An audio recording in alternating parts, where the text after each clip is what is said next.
Building retuning training was conducted by Ron Underhill and Gupong Liu, scientists at the Pacific Northwest National Laboratory. Classroom and on-site training for Maryland State Agency facility managers was conducted at Towson University in Towson, Maryland on June 17th through the 19th, 2014. This segment of training covers building personality. We're going to talk about building personality. I wish I could say I came up with this. There were several people listed at the beginning of the slides who've had some involvement in this retuning training development. And Daryl Hatley was one of them.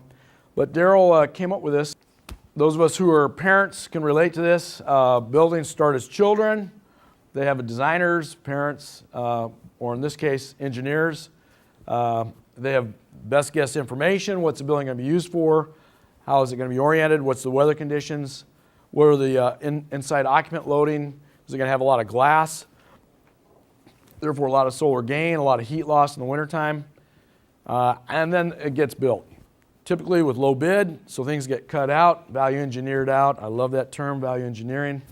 I don't understand it. But anyway, tight schedules, limited to no inspections, poor commissioning,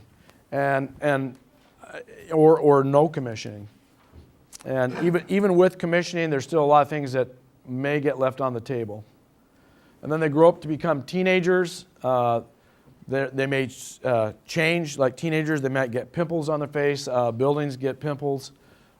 We see weather impacts. It's really cold weather, really hot weather, really humid weather, staff loading. Now, a lot of buildings that were built in the 60s and 70s, now they've been converted. They've got high internal loads because we've got data centers. We took a space that was never designed to be a data center. We made it a data center. It might be on a perimeter wall with glass. It may have radiation, hot water that's still running along the wall. No one ever valved it out. And basically a data center is basically what? It's a nice big heater. You know, you got servers that are generating heat. You got VAV system up in the ceiling. They've got reheat coils. Nobody valved them out either. So you've got all this that's challenging your space. And there could be a lot of other things going on. But that's just one example. Equipment that malfunctions, they're not repaired. We run to failure. We don't have money to do the maintenance that we should. We won't talk about design flaws because that never happens. We move walls, but we don't move the thermostat or we don't move the diffusers. Now we've got two zones fighting with each other, and then we could talk about maintenance. And that's just the tip of the iceberg. And then they get older, and as we heard today, you guys have not only adult buildings, but it sounds like you got buildings that should be in the home. You know, they're on life support. So, you know, they're high energy consumers typically, a lot of complaints. We may have the tail wagging the dog, small zones. If we got someone important in there in a corner office and they've got the thermostat, or maybe they don't, when that thermostat is happy, everyone else is cold or hot. So we have a lot of operational issues, and we become complaint driven. So every organization, whether you use that term or not, we're complaint driven. The phone's ringing and the guy on the other end is the O&M guy. He knows how to make the building respond. Now, he may do it in such a way that it's not energy efficient, but at least he can tell the person on the other end, yes, tell the president, tell the CEO, I just started another chiller, I just started another boiler, I just dropped the temperature 5 degrees, or I raised it 20, whatever it might be, and we all feel good. Everyone feels good, but we really don't realize what that's doing on the meter. Or maybe we do, but that's not the important thing right now. We're focusing on satisfying the complaint. And again, we still have poor maintenance. So like children, we can't treat every building the same. I have 5 kids that are all grown adults now, but I can tell you as a parent, it was easy for me to deal with child number 1 and child number 2 and 3 and 4 the same because it was easy for me. And a lot of times we deal with buildings the same way.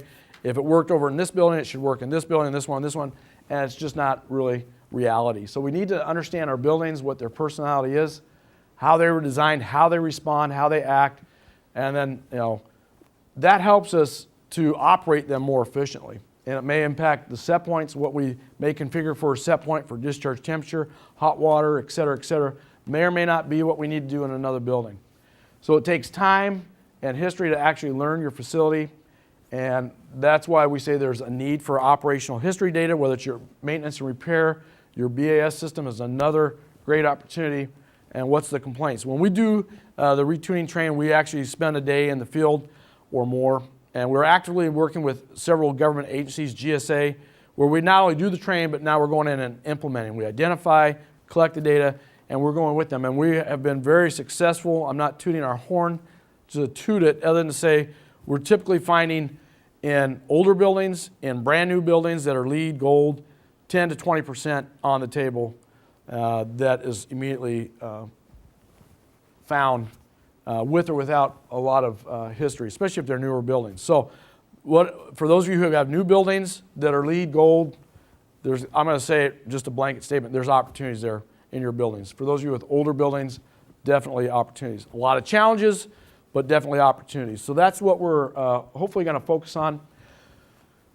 Psychologists will analyze a person to learn their behavior and then suggest changes in their behavior or environment for a more acceptable response, hopefully a happier person.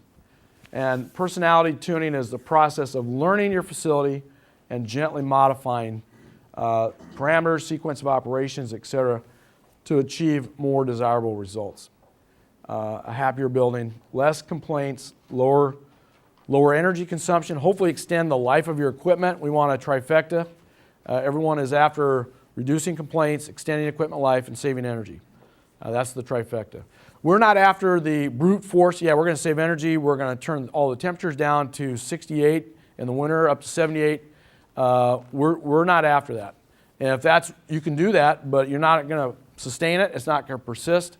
So we're after a more gentler, there is a better approach to tuning buildings.